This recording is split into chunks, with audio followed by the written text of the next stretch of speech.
Doctor BR Ambedkar open యూనివర్సిటీలో ఎవరైతే బిఎల్ఏసి course చేస్తున్నారో సో ఫస్ట్ సెమిస్టర్లో మనకు బేసిక్ కంపల్సరీకి సంబంధించిన ఎగ్జామ్ లాస్ట్ ఎగ్జామ్ అండి.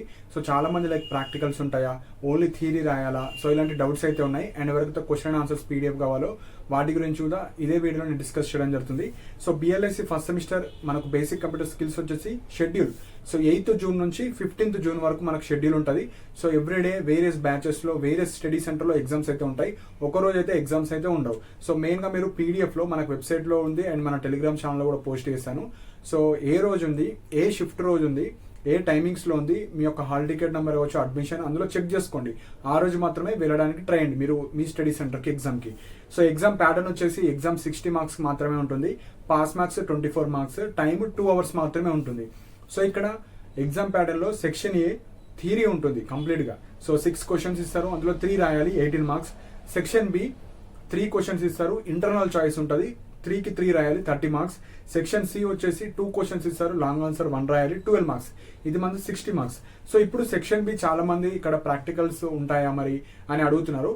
సెక్షన్ ఏ, సెక్షన్ సి మనకు కంప్లీట్గా థియరీయే, సెక్షన్ బి కూడా థియరీయే.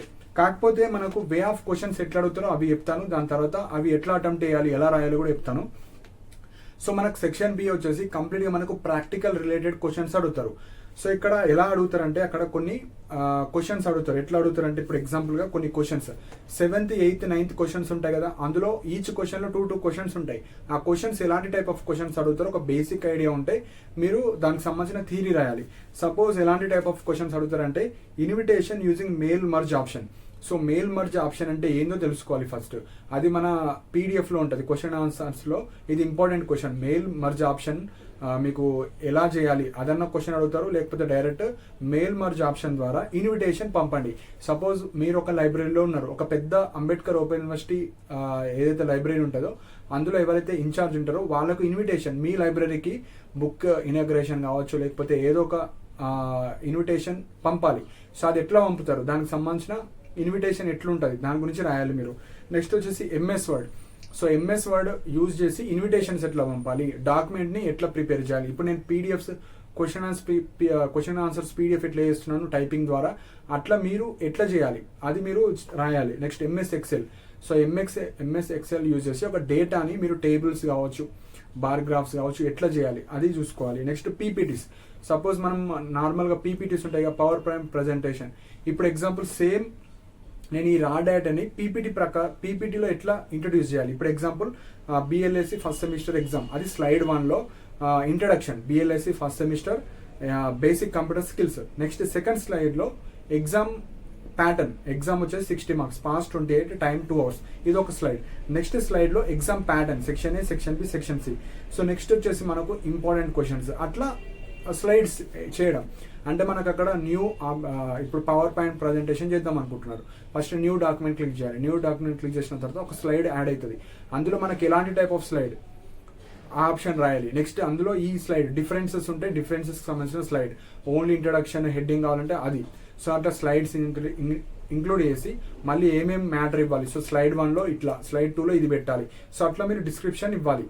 సో ఈ విధంగా ఉంటుంది. Next copy paste options. So word డాక్యుమెంట్లో మీరు కాపీ పేస్ట్ ఆప్షన్స్ ఏ విధంగా యూజ్ చేస్తారు సో అది. Next Google search.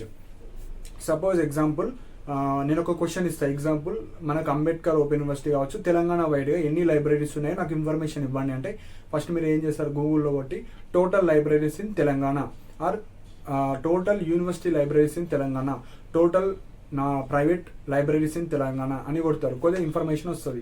సో అది మీరు సెర్చ్ ఎలా చేస్తున్నారు, ఆ డేటా ఎలా ఫైండ్ తీసుకొస్తున్నారు, ఎట్లా దొరుకుతుంది మీకు డేటా, అది ఎట్లా స్టెప్ బై స్టెప్ ప్రాసెస్ మీరైతే రాయాలి. సో మనకు ఈ అంబేద్కర్ ఓపెన్ యూనివర్సిటీలో చాలా మంది బిఎల్ఎస్సి కోర్సెస్ చేస్తారు కాబట్టి మనకు సఫిషియంట్ సిస్టమ్స్ ఉండవు. సో అంతమందిని చేయాలంటే వాళ్ళు కూడా మేనేజ్ చేయలేరు కాబట్టి ఈ సెక్షన్ బి సెక్షన్ వచ్చేసి ప్రాక్టికల్ ఎట్లా చేస్తారో ఆ ప్రాక్టికల్ చేసే ప్రాసెస్ని మీరు థియరీ లాగా రాయాలి. సో మన పీడిఎఫ్లో మీకు ప్రతిదానికి ఈ థియరీ క్వశ్చన్స్ ఎట్లుంటుందో అదే మీరు రీప్రొడ్యూస్ చేయాలి. ఇప్పుడు ఎగ్జాంపుల్ మనకు చిన్నప్పుడు ఈ 10th కావచ్చు అట్లా మనకు స్లైడ్స్ ప్రిపేర్ చేయండి, ప్రాజెక్ట్ వర్క్ ఇస్తారు కదా. ఎగ్జాంపుల్ సీజన్స్ మీద మీరు ప్రాజెక్ట్ చేయండి, పీపీటీస్ చేయండి అంటారు. సో సీజన్స్ ఎన్ని టైప్స్ ఉంటాయి, ఇప్పుడు రైనీ సీజన్ కావచ్చు, వింటర్ కావచ్చు, సమ్మర్ వింటర్ అట్లా రాసి అది ఒక టైప్ ఆఫ్ సీజన్స్ ఒక స్లైడ్. నెక్స్ట్ సమ్మర్ సీజన్ అంటే ఏంది అదొక స్లైడ్స్, వింటర్ సీజన్ అంటే ఏంది అట్లా పెట్టిన తర్వాత రెయినీ సీజన్ అంటే ఎలాంటి టైప్ ఆఫ్ క్లాత్స్, సో ఒక బేసిక్ ఐడియా లాగా చెప్తున్నాను. అట్లా మీకు ఏ క్వశ్చన్ ఇచ్చినా దాన్ని ఎలాబరేట్ చేస్తూ స్లైడ్ 1లో నేను ఇది పెడతా, స్లైడ్ 2లో ఇట్లా పెడతా. స్లైడ్ 1 తర్వాత నెక్స్ట్ న్యూ ఆప్షన్ కొడితే ఇంకొక స్లైడ్ యాడ్ అవుతుంది. అందులో టైప్ ఆఫ్ స్లైడ్స్ ఉంటాయి, అందులో నేను ఇది చూస్ చేసుకుంటా. అది మీరు సిస్టమ్ వర్క్ ఎట్లా చేస్తారో దాన్ని థియరీ ఓరియంటెడ్గా రాయాలి. సో అదే మనకు సెక్షన్ బి. సో చాలా మంది కన్ఫ్యూజ్ అవుతున్నారు కాబట్టి చెప్తున్నాను. సో మీకు ప్రాక్టికల్ చేయమన్నా ప్రాక్టికల్ది రీప్రొడ్యూస్ చేయండి అంటారు. అంటే మీరు థియరీ అంటే యాక్చువల్ ప్రాక్టికల్స్ ఎట్లా చేయాలంటే మీకు సిస్టమ్స్ ఇస్తారు, ప్రతి స్టూడెంట్కి సిస్టమ్స్ ఇస్తే అక్కడ ఒక ఫోల్డర్ క్రియేట్ చేసుకోవాలి. మీ రోల్ నెంబర్తో ఫోల్డర్ క్రియేట్ చేసుకొని 7th, 8th, 9th క్వశ్చన్స్ ఇప్పుడు పీపీటీ చేయమంటే పీపీటీ చేసి ఆ పీపీటీ ఎట్లా చేస్తారో ఆ ఫోల్డర్ అందులో పెట్టాలి. వర్డ్ డాక్యుమెంట్ చేస్తే వర్డ్ డాక్యుమెంట్, సపోజ్ ఇన్విటేషన్ చేస్తారు, ఇన్విటేషన్ అది ఫోల్డర్ వేసి అది ఓపెన్ చేసి చెక్ చేసుకొని మార్కులు వేయాలి. కానీ ఇదంతా చేయడానికి వాళ్ళకి టైం ఉండదు, మ్యాన్ పవర్ ఉండదు, సిస్టమ్స్ ఉండవు. కాబట్టి అది మీరు ఎట్లా చేస్తారో అది మీరు సిస్టంలో చేసేది మీరు పేపర్ మీద ప్రొడ్యూస్ చేయాలి. సో సపోజ్ మీకు సిస్టమ్ మీద చేయమన్నా సిస్టమ్ మీద జస్ట్ ఫోల్డర్ క్రియేట్ చేసుకొని పీపీటీ అని కింద సెర్చ్ ఆప్షన్లో కొడితే పీపీటీ వచ్చేస్తుంది. పీపీటీలో మీకు ఏ టాపిక్ ఇస్తారో దానికి సంబంధించిన పీపీటీ అది సింపుల్గా ఉంటుంది అండి. జస్ట్ మీరు మీ మొబైల్స్లో కూడా చేసుకోవచ్చు, కానీ అంతా ఏముండదు, జస్ట్ థియరీ ఉంటుంది. సపోజ్ మీకు చెయ్యండి అంటే చేయండి, కాకపోతే అనరు 99% మీకు థియరీ మాత్రమే రండి. ఇది section B. Section A, section C మొత్తం థియరీ. సెక్షన్ బిలోనే 3 క్వశ్చన్స్ ఉంటాయి, అందులో టోటల్ ఇండివిజువల్గా 2 క్వశ్చన్స్ ఉంటాయి. కాబట్టి సో మీకు థియరీ ఓరియంటెడ్ రాయండి.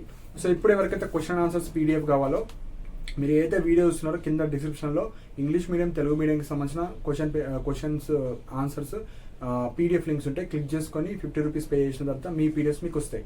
సో క్లిక్ చేసిన తర్వాత పే చేసిన తర్వాత మీ వాట్సాప్ నెంబర్కి పర్చేజ్ చేసినట్టు ఒక మెసేజ్ వస్తుంది. డైరెక్ట్గా పీడిఎఫ్ రాదు, అది చదివి కింద వ్యూ యాక్సెస్ కావచ్చు, యాక్సెస్ యువర్ పర్చేస్ కావచ్చు. సో మీరు పర్చేజ్ చేసే దాన్ని వ్యూ చేయాలంటే మీరు లాగిన్ చేసుకోవాలి. So mobile number, mail ID ద్వారా, ఓటీపీ ద్వారా మీరైతే అది డౌన్లోడ్ చేసుకోవచ్చు. డౌన్లోడ్ చేసుకొని మీరు ప్రింట్ తీసుకొని మీరైతే చదవడానికి ట్రై చేయండి. సో లింక్ డిస్క్రిప్షన్లో ఉంటుంది. సో ఏమైనా పేమెంట్ ఇష్యూస్ అయినా పీడిఎఫ్ రాకపోయినా నా మెయిల్ ఐడి డిస్ప్లే అవుతుంది అక్కడ, నా మెయిల్ ఐడికి మెసేజ్ చేస్తే వితిన్ 10 to 15 minutesలో మీ పీడిఎఫ్ అయితే మీకు ఇవ్వడం జరుగుతుంది. Next gun shot. సో ఏవైతే ఇప్పుడు section A, section B, section సిలో వచ్చే క్వశ్చన్స్ ఉంటాయో నేను ప్రీవియస్ వీడియోస్ ఒక 7 days బిఫోర్ 10 days బిఫోర్ చేశాను. సో జస్ట్ స్క్రోల్ డౌన్ చేసుకొని మీరు ఆ క్వశ్చన్స్ అయితే చదవడానికి ట్రై చేయండి. సో ఇక్కడ బ్యాచెస్ డిఫరెంట్ ఉంటాయి కాబట్టి మీరు అందులో ఇచ్చిన క్వశ్చన్స్ అన్నీ చదవండి ఫస్ట్. ఎందుకంటే ఇప్పుడు ఈ రోజు ఇచ్చిన క్వశ్చన్స్ రేపు రాకపోవచ్చు. సో ఇక్కడ చాలా బ్యాచెస్ ఉంటాయి కాబట్టి మరీ అన్ని బ్యాచెస్లో సేమ్ ఇవ్వరు క్వశ్చన్స్, 1 or 2 క్వశ్చన్స్ చేంజ్ అవుతూ ఉంటాయి. కాబట్టి మీరు అన్ని చదవడానికి ట్రై చేయండి. సో ఇవి ఇంపార్టెంట్ పాయింట్స్ అండి. సో కింద అయితే మీకు లింక్స్ ఉంటాయి, లింక్స్ ద్వారా పర్చేజ్ చేసుకోవచ్చు. అండ్ టెలిగ్రామ్ ఛానల్లో జాయిన్ అవ్వండి. ఏమైనా ఇంపార్టెంట్ డౌట్స్ కావచ్చు అవి షేర్ చేయడం జరుగుతుంది. సో ఇవి ఇంపార్టెంట్ పాయింట్స్. సో మీకు ఏమైనా డౌట్స్ ఉంటే మీరు కింద కమెంట్స్లో మెన్షన్ చేయండి. అండ్ ఇలాంటి అప్డేట్స్ కోసం మన ఛానల్ సబ్స్క్రైబ్ చేసుకోండి. And thank you for watching my video.